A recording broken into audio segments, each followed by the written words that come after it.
Balasya neha sharanam pitaro nrsimhanartasya chagaram udhanvati majatono taptasya tat pratividirya ihanjisheshas tavad vibo tanubritam tvarupekshitanam. Let's say together. Balasya neha sharanam pitaro nrsimha nartasya chagaram udhanvati majatono taptasya tat pratividirya ihanjisheshas tavad vibo tanubritam tvarupekshitanam. Balasya, of a little child, na, not, iha, in this world, sharanam, shelter, protection, pitarao, the father and mother, Nrsimha, O my Lord Nrsingadev, na, neither, artasya, of a person suffering from some disease, cha, also, agadam, medicine, udanvati, in the water of the ocean, majjataha, of a person who is drowning, now, the boat, taptasya, of a person suffering from a condition of material misery, tat pratividi, the counteraction invented for stopping the suffering of material existence. Ya, that which, iha, in this material world. Anjasa, very easily, ishta, accepted as a remedy. Tavat, similarly, vipo, O my Lord, O Supreme. Tanubratam, of the living entities who have accepted material bodies. Twat upekshitanam, who are neglected by you and not accepted by you.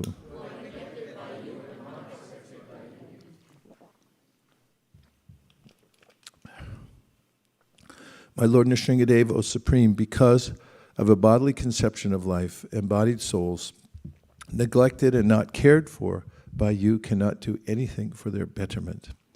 Whatever remedies they accept, although perhaps temporarily beneficial, are certainly impermanent. For example, a father and mother cannot protect their child. A physician in medicine cannot relieve a suffering patient. And a boat on the ocean cannot protect a drowning man. Purport. Through parental care, through remedies for different kinds of disease, and through means of protection on the water, in the air, and on land, there is always an endeavor for relief from various kinds of suffering in the material world, but none of them are guaranteed measures for protection. They may be beneficial temporarily, but they afford no permanent benefit. Despite the presence of a father and mother, a child cannot be protected from accidental death, disease, and various other miseries. No one can help, including the parents. Ultimately, the shelter is the Lord, and one who takes shelter of the Lord is protected. This is guaranteed. As the Lord says in Bhagavad Gita 9:31, Kauntaya pratijanihi name bhakta pranashati. O son of Kunti, declare it boldly that my devotee never perishes. Therefore, unless one is protected by the mercy of the Lord, no remedial measure can act effectively. One should consequently depend fully on the causeless mercy of the Lord. Although as a matter of routine duty, one must, of course, accept other remedial measures, no one can protect one who is neglected by the Supreme Personality of Godhead. In this material world, everyone is trying to counteract the onslaught of material nature, but everyone is ultimately fully controlled by material nature. Therefore, even though so-called philosophers and scientists try to surmount the onslaught of material nature, they have not been able to do so. Krishna says in Bhagavad Gita 13:9 that the real sufferings of the material world are four: Janma mrityu jara vyadhi, birth, death, old age, and disease. In the history of the world, no one has been successful in conquering these miseries imposed by material nature. Prakrite kriyamanani gunai karmani sarvasha. Nature, Prakriti, is so strong that no one can overcome her stringent laws. So-called scientists, philosophers, religionists, and politicians should therefore conclude that they cannot offer facilities to the people in general. They should make vigorous propaganda to awaken the populace and raise them to the platform of Krishna consciousness. Our humble attempt to propagate the Krishna consciousness movement all over the world is the only remedy that can bring about a peaceful and happy life. We can never be happy without the mercy of the Supreme Lord. Twad upekshitanam. If we keep displeasing our Supreme Father, we shall never be happy within this material world, in either the upper or lower. Raghupati Dheeraj Lakshmi. If we keep displeasing our Supreme Father, we shall never be happy within this material world in either the upper or lower planetary systems. Om Jnana Timirandasya Jnananjana Shalakaya Chakshurun Militam Nena Tasmai Shri Gurave Namaha. Jaya Shri Krishna Chaitanya Prabhu Nityananda Sri Advaita Gadadhara Shivasari Gaura Bhaktavinda Nitai Naminiche Namirhate Sharamulye Nam Dite Chere Nitai Naminiche Namirhate Sharamulye Nam Dite Chere. Hare Krishna, Hare Krishna, Krishna Krishna, Hare Hare, Hare Rama, Hare Rama, Rama Rama, Hare Hare. 3 examples given here of those who are helpless, but they represent everybody in this world. Balasya means those who are children, who are helpless. And then we have those who have fallen into the water and someone has sent a boat. And then we have those who will administer medicine as a remedy. And Prahlad Maharaj has the perfect perspective because his father, as he mentions earlier in this chapter, had covered all the various ways in which he could save himself from the anomalies of the material world, the maladies of the material world. And he was not successful. Prahlad Maharaj said that just by moving his eyebrow, Hiranyakashipu had become so powerful that he could annihilate people. He could change the course of nature because of his austerity. It looked as though he had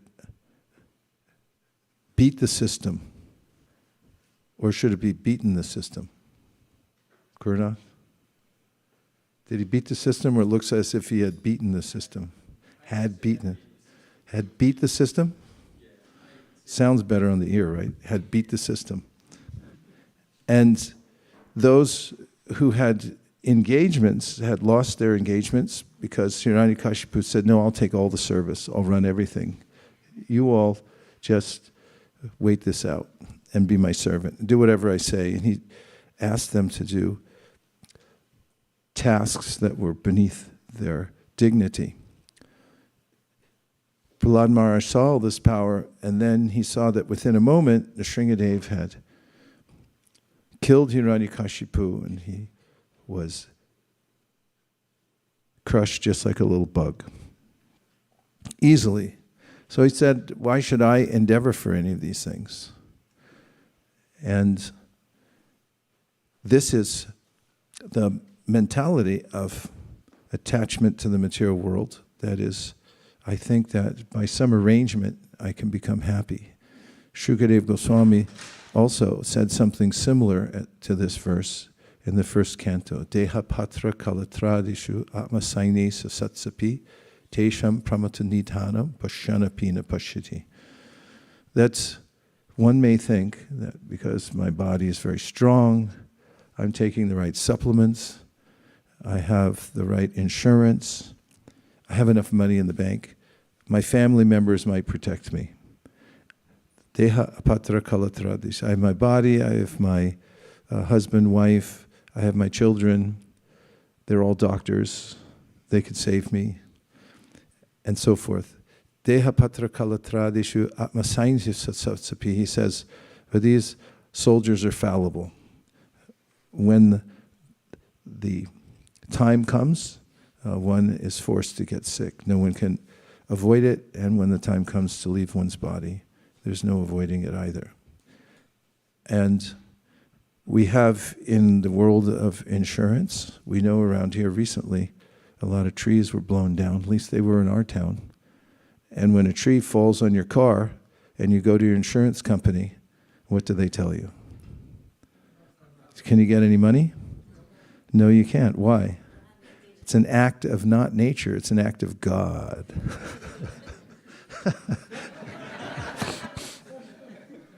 That's written into the insurance policy. Acts of God are not covered.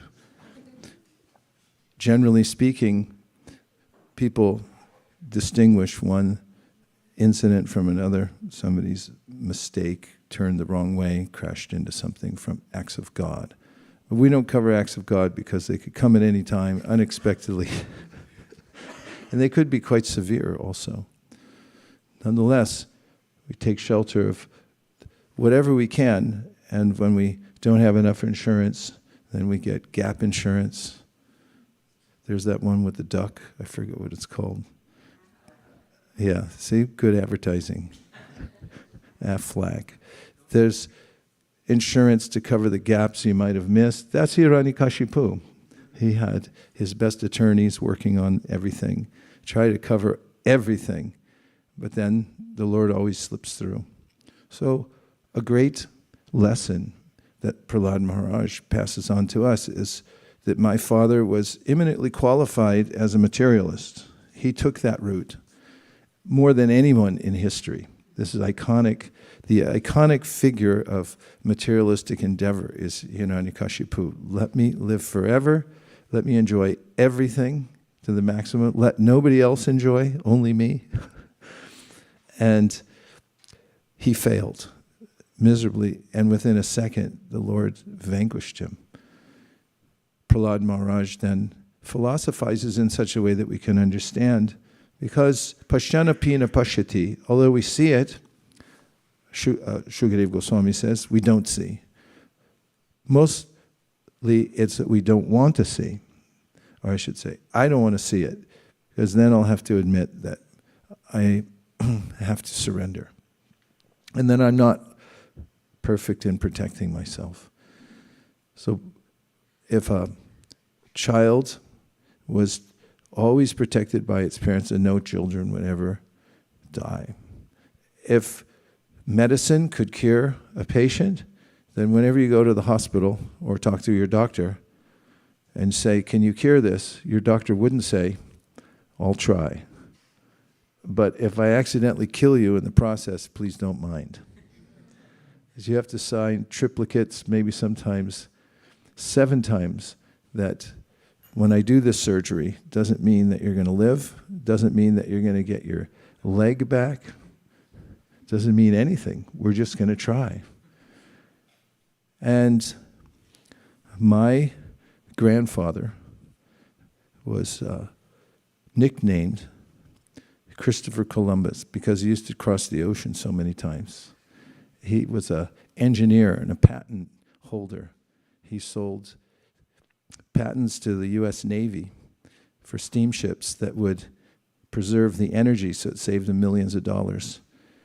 And he hobnobbed with wealthy people. And at that time, one of the ways that wealthy people exhibited their wealth was to ride on fancy ships. So the fanciest of them all was the Titanic. And my grandfather had purchased a ticket. However, he had to wire the money. There used to be a PayPal back in those days. It was called Marconi. They could wire money. And Jai Shri Shri Radha Madan Mohan.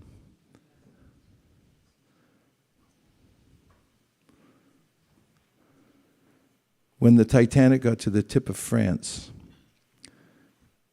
somehow there was a problem with the connection with the Marconi that would wire the money to allow him to keep his passage on the Titanic. But it didn't. So they asked him to get off the boat, which he did, along with some other passengers who then went back into France. And soon afterwards, they read about how the unsinkable boat had sunk on its maiden voyage. And so confident were those who launched this luxury boat, it was so safe that they didn't bother putting enough lifeboats on, because they said there's no need. Nothing could happen to this. But they rammed into an iceberg, and it broke the hull, even though it was double hulled, and the boat sank, killing thousands of people, many of them very wealthy, and thinking that they had it made. Isn't this a cheery talk today? Well, the good news is that we have nothing to do with this material world. And we should know the difference between the material world and the spiritual world, correct? If we were going to pick an ideal verse to describe the difference between the two, which would we choose? Sambhutim cha vinasham cha yastad vedopayam saha vinashena mritum tirtva sambhutam mritum ashnute. One should know perfectly the personality of Godhead along with his name, his fame, his qualities and paraphernalia. And one should also know about the temporary material world with its temporary demigods, men and animals. When one can see the difference between these two and take shelter of the eternal abode, then one can enjoy immortality and be transferred to the spiritual world. Categorically, any endeavor to be happy in the material world will not be successful. And pursuant to Kṛṣṇa Prabhu's very important question this morning during japa, Prabhupada mentions in this purport today that we of course must take whatever remedial measure we can for saving our children, for saving our bodies, and for putting on your safety belt. This verse doesn't mean don't wear your safety belt. Of course, this might spark a controversy online. Kṛṣṇa's got it. We may, unbeknownst to us, it may be a controversial talk. But we should take every endeavor to care for our children, care for our body, but we should do it in the mood that this body and all the paraphernalia that we have, for instance, this building or the cars that we use, are used in Krishna's service. In the old days, devotees used to drive a car without changing the oil for 100,000 miles. I hope some of you find that amusing, because that means you know you need to change it more regularly than that. But no one gave a thought to maintenance, nor did people think very much about maintaining their bodies. And there have been many instances where we didn't take care of putting the right paperwork into, or taking care of insurance and things like that in order to protect properties. But that wasn't Prabhupada's idea. His idea was what it says in the Bhagavatam, kamasya nendriya pritir labo jivete yavata jivasya tattva jignasya narto yash cheha karma vi, that you have to do everything that you can to take care of yourself so that you can go on serving Krishna. And this is the juxtaposition, the material endeavor in which one has to be methodical, but dispassionate in taking care of whatever one can for the sake of engaging it in Krishna's service for as long as possible and without interruption. And on the other side, one should be cognizant of what Prahlad Maharaj is telling us here, and that is, it's up to Krishna. And when we're in this mood that we take shelter of Krishna's arrangement and see things as his mercy, then Lord Brahma says, Tatenu kampam susamikshamano punjana evatmar kritam vipakam ridvag vapur viradam namaste jivete yo mukti padesa dayabhag. This is the perfect positioning for one who is a devotee living in the material world. We understand that there will be problems, but when they come, we should take it that these were God-given in order for us to test out the last 7 verses in the 12th chapter of the Bhagavad Gita that we just read. That is, to go on doing our service, to be tolerant, and to see that these are obstacles given by Krishna so that we can improve ourselves. And such a person can inherit the kingdom of God. So many commonsensical points that Prahlad Maharaj makes to his students, and then when he recounts what Narada taught him in the womb, much of it was about not getting too attached to the material world. And Prahlad, especially in this chapter, talks about the importance of being attached to Krishna and one's guru as the guiding light in one's life. That's the preface or some preliminary comments, and now we'll take some reflections to expand the conversation. Yes, Prabhu. 1, 2.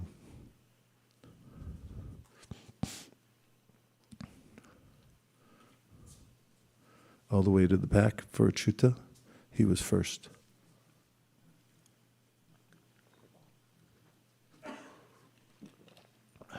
Hare Krishna. Hare Krishna Maharaj, thank you for that talk.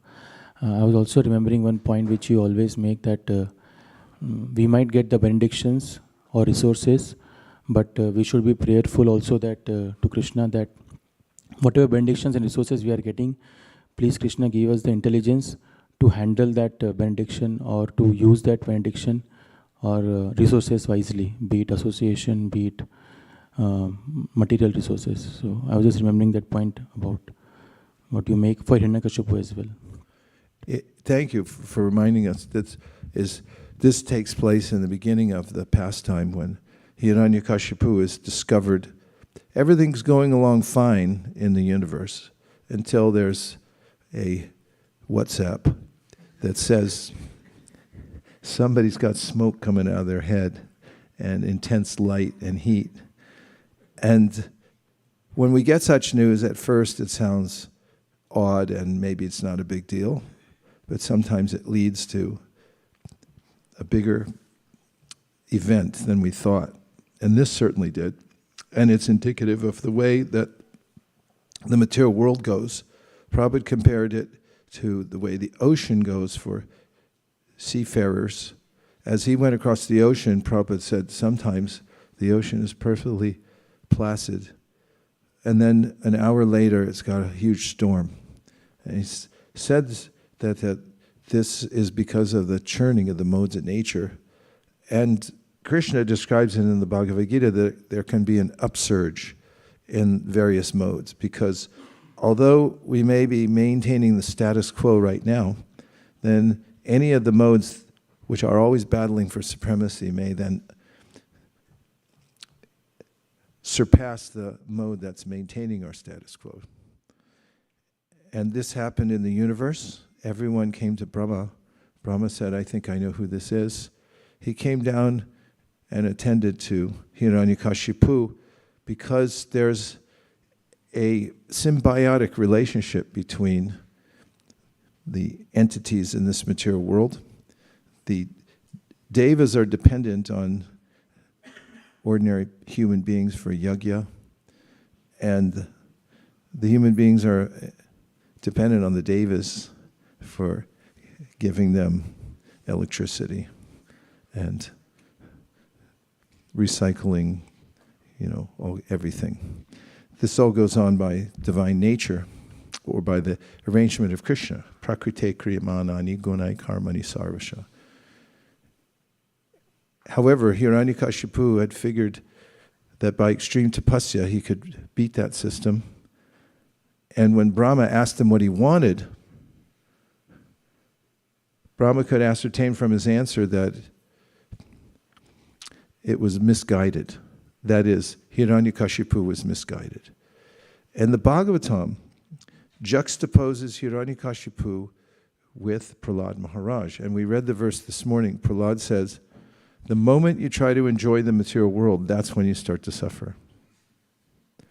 Think about how poor people, at least they have a hope that someday they might be happy. If we can just pay off the mortgage in our little cinder block house someday.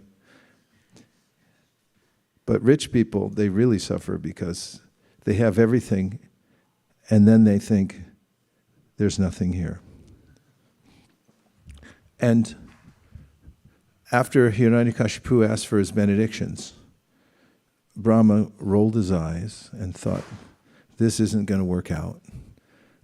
And therein, Prabhupada writes that one should not take benedictions that one can't maintain. And the implication of this whole story is this: nobody can maintain a material benediction, because kama, or material desire, Prabhupada writes, is by definition a desire that cannot be fulfilled. If I have a desire that's separate from serving Krishna, then it won't be fulfilled, and I'll become more frustrated than I was before. So that's an important point, that Bhoga Ishvarya Prasaktanam Taya Prahita Chetasam Vyavasayatmika Buddhir Samadao Na Vidyate. Krishna says it categorically in the Bhagavad Gita. If you want material enjoyment, or you want to show off by pretending that you're impervious to the material nature because you have a lot of money, or you look really good, it won't work. Because of the way that the material nature usurps everything. Beauty is shocking if you live long enough to see all the movie stars you thought were the most attractive people. I was very surprised when Paul Newman died, because I figured he'd live forever.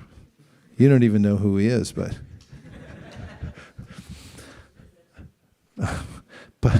but everything gets vanquished in due course of time. So if you are a bank teller and you're counting millions of dollars, and then you take $1 off the top of the stack at the end of the day and think, that's all I want is a pack of gum. That's not a big deal. You're fired. Because it's on camera and you took $1 for a pack of gum. I don't think you can get gum for $1 now. I doubt it. A bottle of water is like $4.80 at the airport. Don't get me started. Okay, yes. Oh, wait, you're next. Koladi Pran, and then Sukeshwari. Hare Krishna Maharaj. I was just thinking when you were telling that even though Hiranyakashipu had all the arrangement for protection and live forever, he could not survive. But in the opposite, Prahlad Maharaj had no protection for himself. He was completely surrendered. But he was protected from all the calamities which was imposed upon by the most powerful personality of the world, material world at the time, that who subjugated even Indra and all the demigods. So Srila Prabhupada uses this phrase also, that Rakhe Krishna Mare Krishna Rakhe. So these pastimes gives us an idea that even if we make all the arrangements, if Krishna doesn't approve it, then we have to actually go through difficult times. Yeah. Well done. Very crisp and clear and helpful. Sukeshwari. Prabhuji, I was just thinking about the part that you said, God, when a tree falls, I was reminded, one of my cousins who lives in Australia, he called me and he said, I went to ISKCON, I went to your temple today. I was like, oh, wow, very nice. He said, I got the Bhagavad Gita and I'm going to read the whole thing. I said, wow, wonderful. And he said, because I watched a movie. And in the movie, they said that you should read Bhagavad Gita. I was totally surprised. I said, really? There's a movie that talks about Bhagavad Gita? Yeah, it shows Prabhupada's picture. It has Bhagavad Gita as it is. And in that movie, it seems that the hero, he loses his shop. And because he loses his shop, he goes to the insurance. Insurance says, I'm not giving you a pie.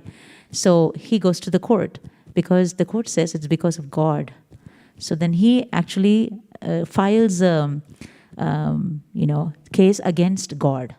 So the entire story is about, and then they say that we can't do anything about it. So he reads all the books from all religions, and he reads the Bhagavad Gita as it is as well.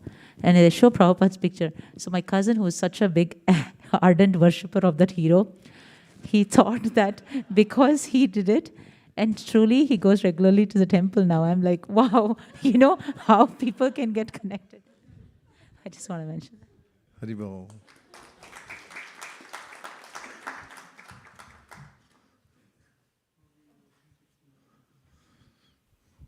Hare Krishna Maharaj. When Maharaj, the song you're singing about Nisringadev, I was thinking that I pray to Nisringadev quite a lot for anarthas which come from outside, like any trouble or any kind of disturbance. But when it comes matter of anarthas which are inside, then it's not very pleasant to pray to remove those anarthas, or like doing that heart surgery. So just wanted to know your viewpoint on this, Maharaj. In the Bhagavatam, we sing the prayer for that. Om Namo Bhagavate Narasimhaya Namastejas Tejase Aviravir Bhava Vajranaka Vajradamscha Karmasaya Randaya Randaya Tamo Grasa Grasa Om Swaha Abhayam Abhayam Atmani Puishta Om Shraum. There's a bij mantra for Nisringadev. It's a little scary if you say that. Om Shraum. It scares away all the anarthas. This is a prayer for the internal purification of the devotee. He says, my Lord, you have teeth and nails like thunderbolts. Please demolish the demon-like desires for material enjoyment within my heart. We are asking for that.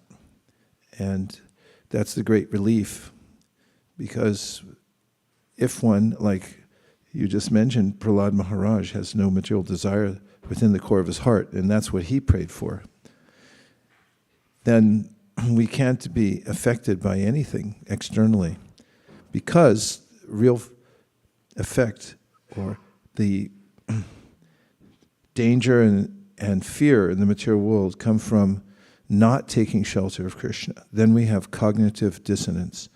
Bhayam dvitiya abhinibheshata syad. Dvi means two. I have these ideas that I can be separate from God and happy.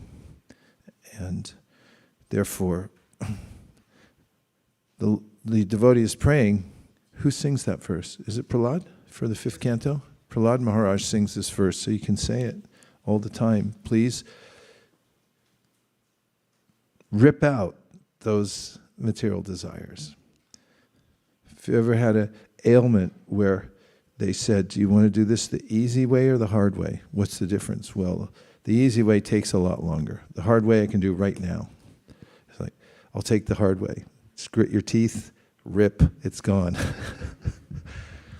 And the devotees recognize that this is a great benediction, to recognize that what's causing me consternation and fear in the material world is coming from my own attachment to being independent of Krishna. Yes. Thank you, Guru Maharaj, for the talk. So I have a question. So if can a devotee ask for material facilities to serve Krishna? I was thinking example of Yudhishthira Maharaj for Rajasuya Yagya, and also like Prahlad Maharaj says, we are not there should not be Vanik mentality. Not a merchant. Yeah. So can you relate and like? The merchant is one who wants something in return for himself, and the definition is given in the Chaitanya Charitamrita, Atmendriya Priti. Atmendriya Priti. Priti means love for my own senses. I want to satisfy my senses. And Krishnendriya Priti means that I want to satisfy Krishna's senses. I have love for that. That's where I put my heart. And when I'm asking for some benediction, something, in order to please Krishna's senses, let me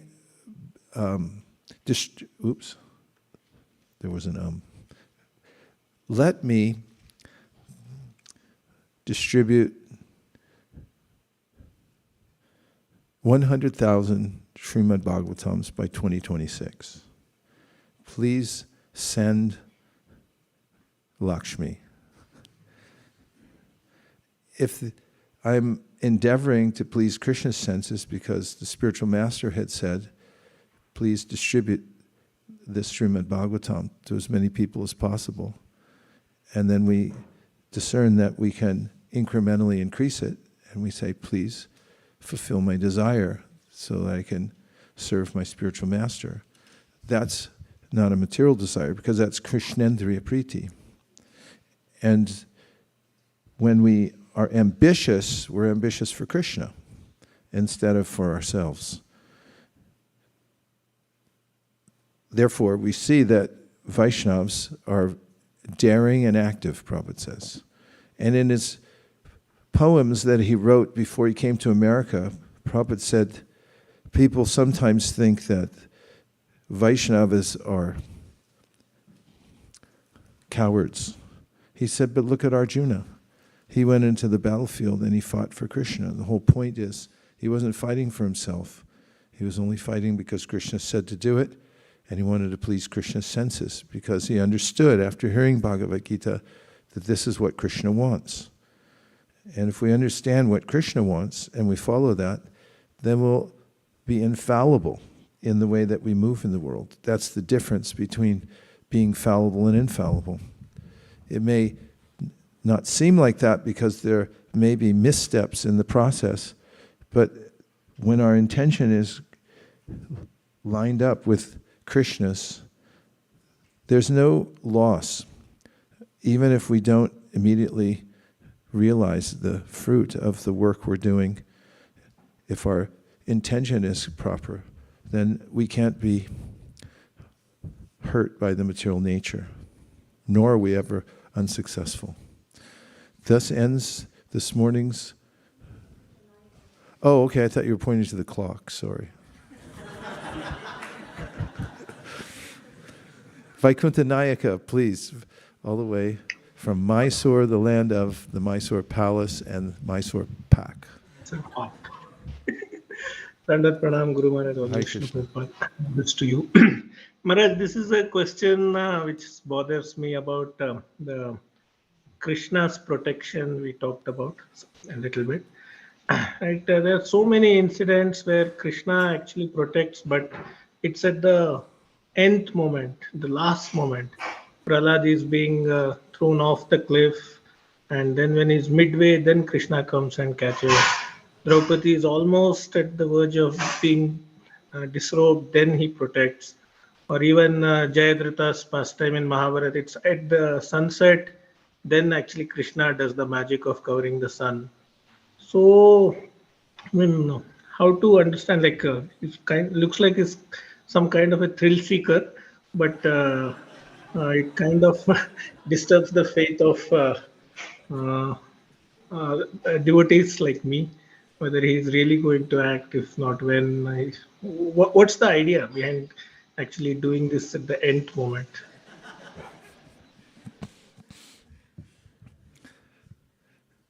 It does make life a thrill. And we've noticed here at ISKCON of Silicon Valley, which is a small little laboratory somewhere in tucked away in California, where we experiment. We do experiment and see how far can we push the goals and how far will Krishna meet us. And every single time we make a new goal, we're not sure how we're going to make it. In fact, it seems like last time it worked, but this time everything's different. So how will we possibly do it this time? I propose that that's where real life is. It's in that gap where we know what we want to do for Krishna, we have that ambition, but we're not sure how we're going to do it. And we decide we're going to do it anyway. No matter what happens, we're going to try for it with all our heart.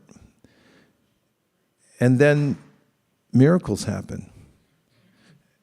And right after they happen and we reach the goal, then we say, or somebody says, yeah, but can you do it again next year? And we have the same feeling all over again. Srila Bhaktisiddhanta Saraswati Thakur used to ask his devotees to spend money when they got it. Someone would come along and give a big donation, and then he'd say, spend it all on a festival. He wanted them to feel this sense that we're broke. And now what are we going to do? Depend on Krishna. When the devotees lived in Ultadanga Junction Road, apparently they were very poor because someone, maybe it was Srila Bhaktisiddhanta or one of his disciples, said, we were so poor. Now remember, you're in Bengal. It was hard for us to even buy rice. That's hard to believe because it's Bengal, where you can't find rice. But that's how poor they were. And when they moved to the big temple in Bagh Bazar with all the marble that somebody had already paid for, mortgage was clear, everything, Srila Bhaktisiddhanta Saraswati Thakur said, we were better off in Ultadanga. Because there we had that sense of adventure, what's going to happen next. And he noticed that devotees were starting to feel that we're entitled. I've got my room now, and plus I get to use the car. And then they start copping a lean. They lean out the window and drive with one hand, and then you're finished. Because you think, oh, I'm so lucky, this is my thing, my profile. Krishna gives us an opportunity to feel that anxiety so that we can close the gap ourselves and more see that Krishna is moving everything. He's the one.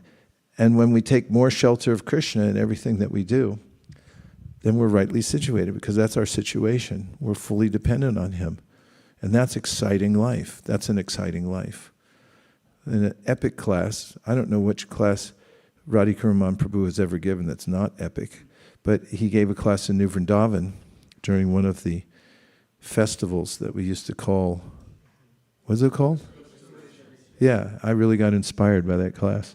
And he talked about that Krishna waits for Prahlad at the bottom in order to give this sense of dependence on Krishna. And Krishna is a thrill seeker himself.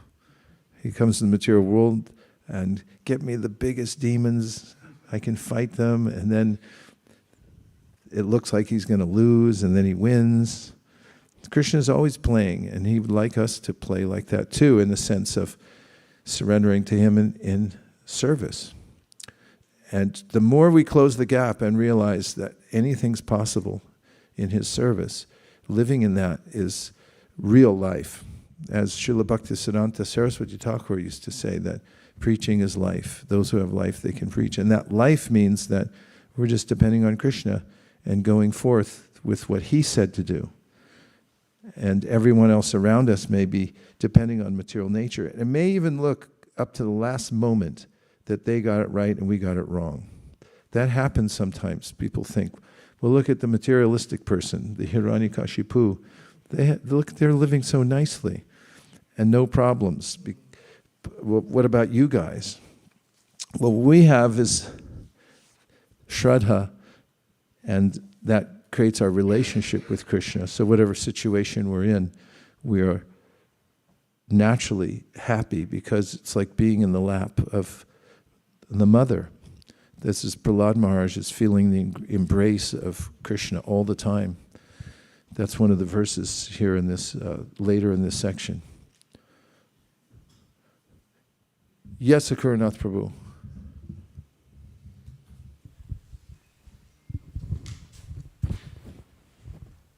So back to my earlier question this morning, how do we know the balance? How do we know how much risk we should take and how much we need to do as our routine duty to protect our own, body and soul together?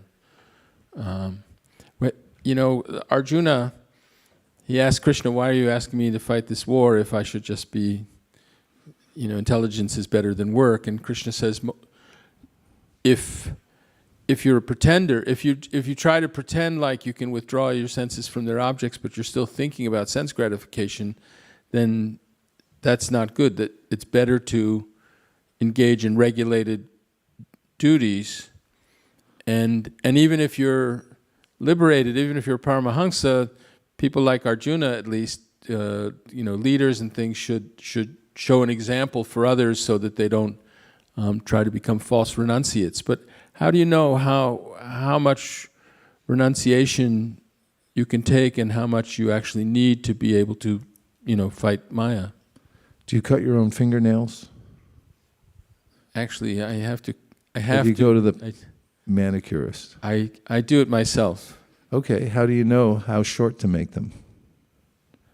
I just try to keep them very short because it's cleaner. Very short, cleaner, good idea. But how do you know what's too short? When it hurts. Yeah, when you cut your fingernails, you kind of know. It's a science. It is. Don't be too much in a hurry when you cut your fingernails. Like, I gotta go. It's like, oh no, for 5 days now I'm going to be in pain. And we have a sense of what's too short and what's just long enough. There's a admonition given or some directive given on this in the in the Chaitanya Charitamrita, that if by the way you're positioning yourself, you're gaining strength, you feel that you're gaining strength, then this is a indication that you're properly situated. And Prabhupada echoes the same point in Gajendra. He says everyone has to live in a natural condition of life. What's natural for one person may be unnatural for another. Even I was thinking about, I was in Atlanta for the first time in I think 47 years. Maybe I'm mistaken, but since my godbrother Sura, who always kept track of where I was and what year at what time, and he already left, so I got nobody I can call. So he, when I got there, I realized 47 years. Why did I bring up Atlanta? I just interrupted myself.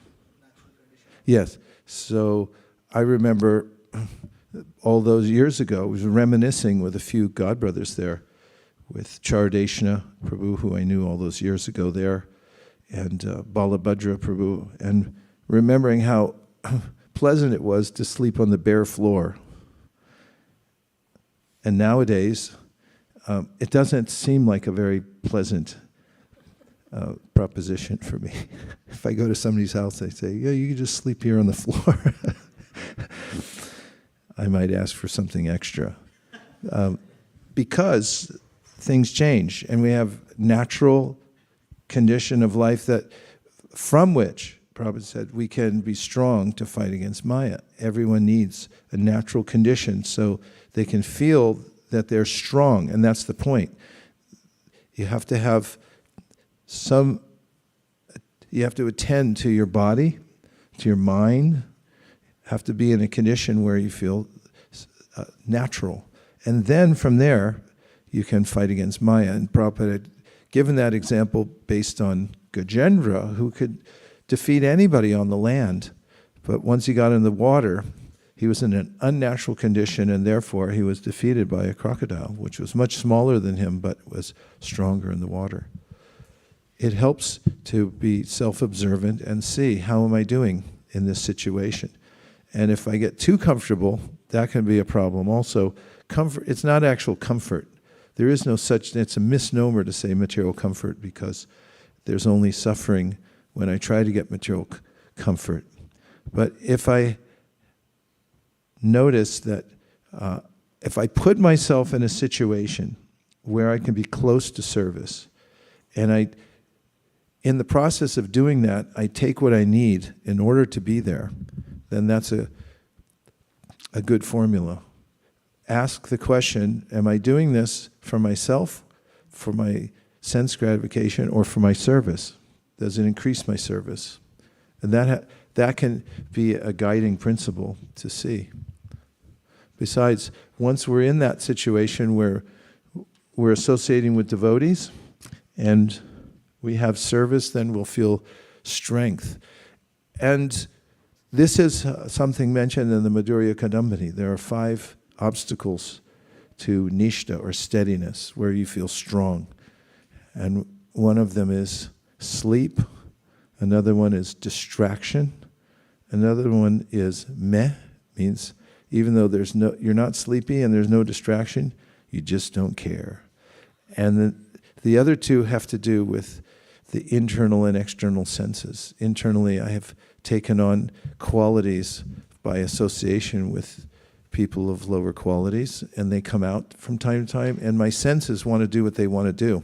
So those are the 5 obstacles to steadiness and feeling happy in devotional service. After those are gone, then the nartya-nivritti is over and nishta starts. So we can judge also by how is my lifestyle and the arrangement I'm making helping me to overcome these 5 obstacles. Prabhu? Maharaj, when you were saying about dependence on Krishna, I was remembering the initial days when Prabhupada was here. I was remembering how once Shyamsundar Prabhu was mentioning in the class about how they had a place, but they were not sure about how they will pay the next month's rent. And I think Malti Mataji also had mentioned that they were walking on the street and they had literally $100 bills flying, so with which they were able to pay the rent. Well, we should ask Malati then. She lived in a refrigerator box in London and did many other such austerities following Prabhupada's order. Please enlighten us.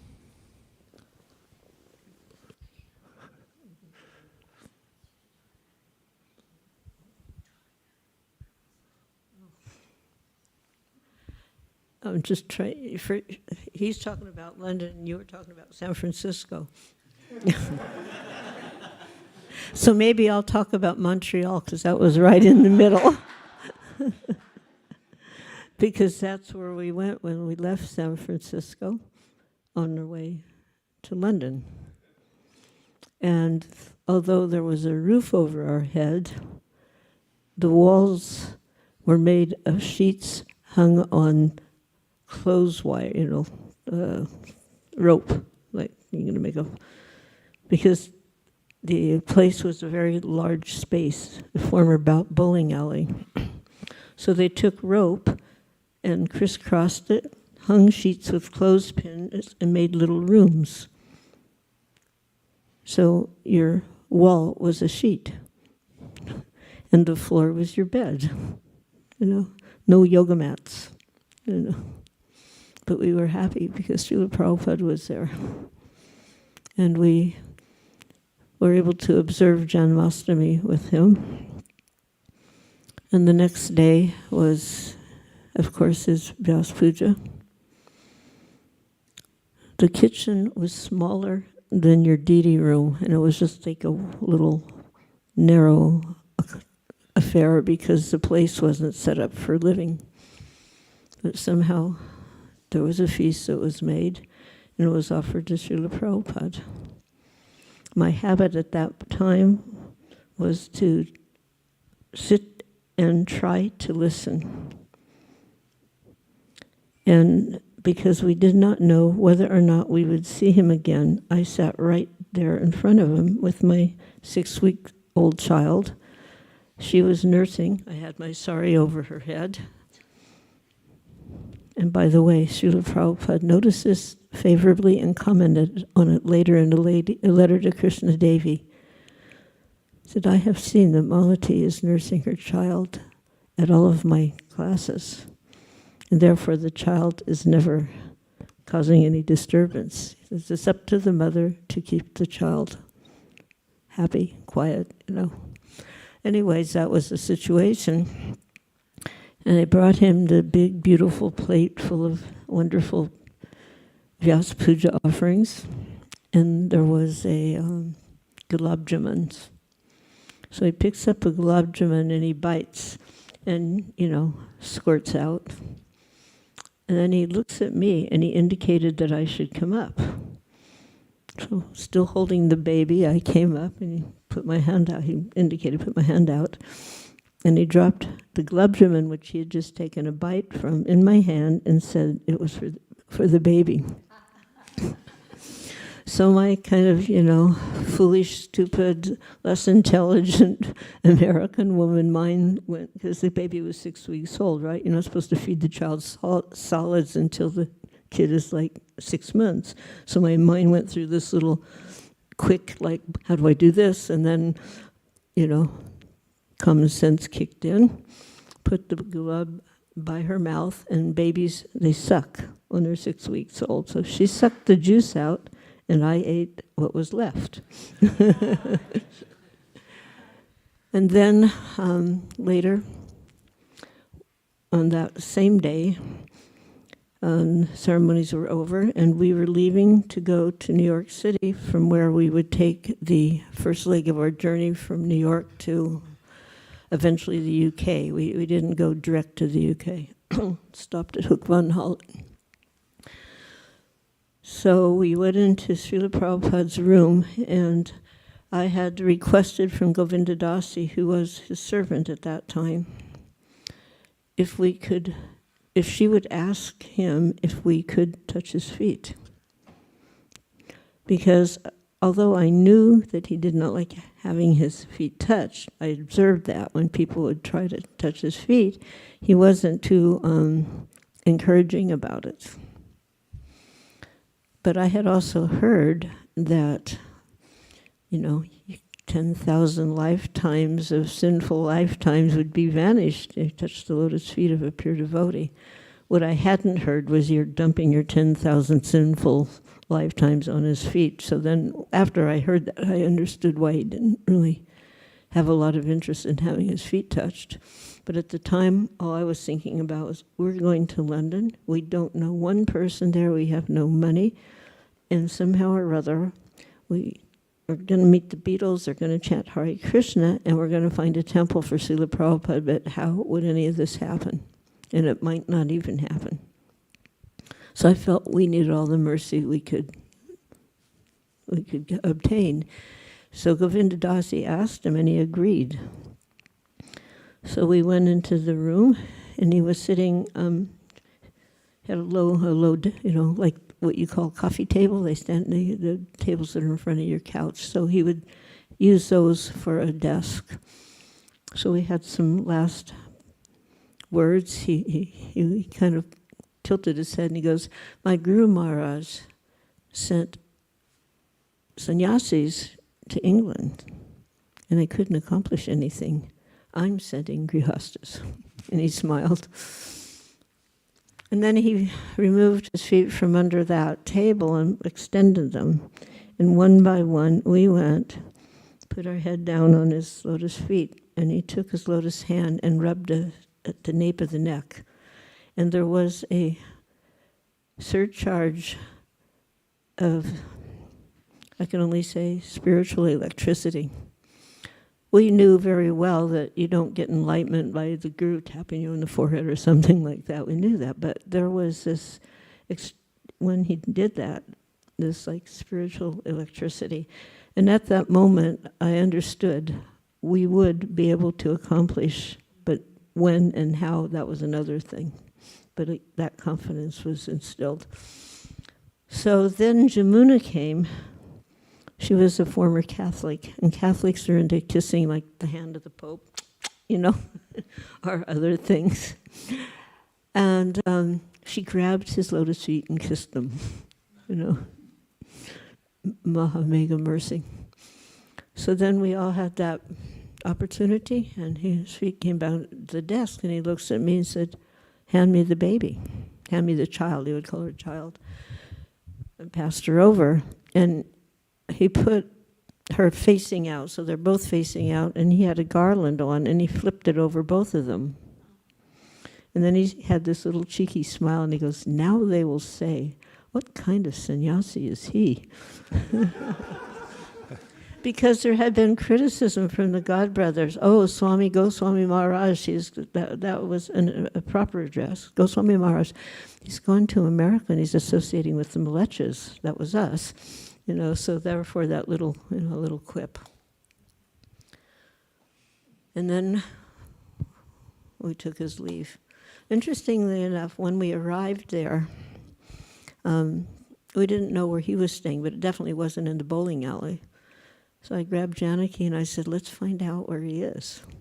She says, "How will we know?" And I said, "Well, we'll just walk around and we're going to see, if we see some orange cloth, we'll know that's where he is."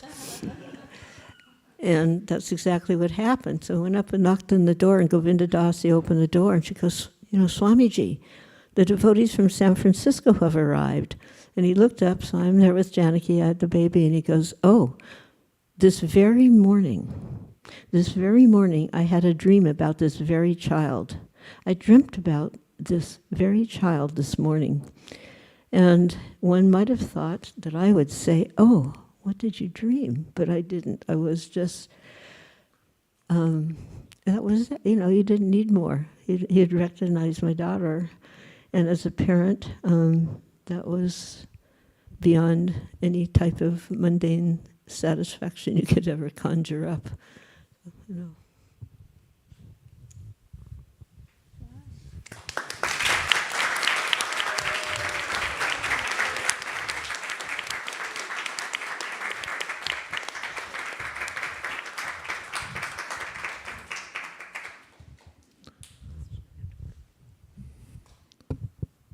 Because of yours and the other devotees in those early days that were daring and active in Prabhupada's service, it was a wedge that opened up possibilities for everybody. What to speak of, because of your adherence to Srila Prabhupada's instruction and boldly doing that, the Krishna conscious movement is now all over the world.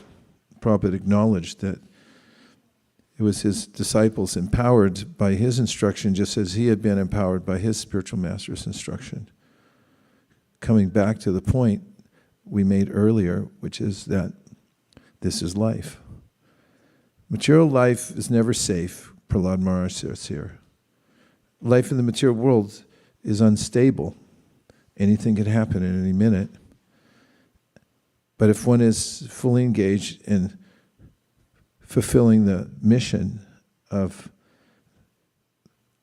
Lord Chaitanya through the Guru Parampara, then there's never anything lacking, and one's always in a safe position.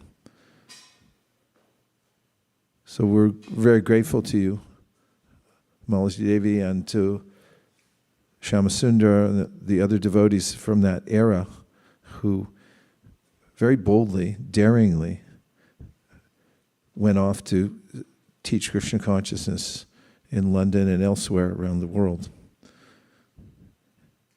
Just see the result. So that's what we're doing in the International Cyber Krishna Consciousness. It's not an opportunity to be comfortable. There is no material comfort, and there's no guarantee in the material world. There's no insurance that can cover everything. There will be something missing. It's like, I forgot that part. So if one can muster this spirit of Prahlad Maharaj and of the devotees who have pioneered this movement, then one can have the most exciting and prolific life, prolific in the sense of seeing everything, knowing everything that's possible to know in this lifetime. And so on this Nrsimha Chaturdashi, we can pray for this spirit to be daring and active. And as we do our due diligence in our daily duties, whatever they may be, we can continue our expansion of the Krishna conscious movement and our services, and take shelter of Prahlad Maharaj's words.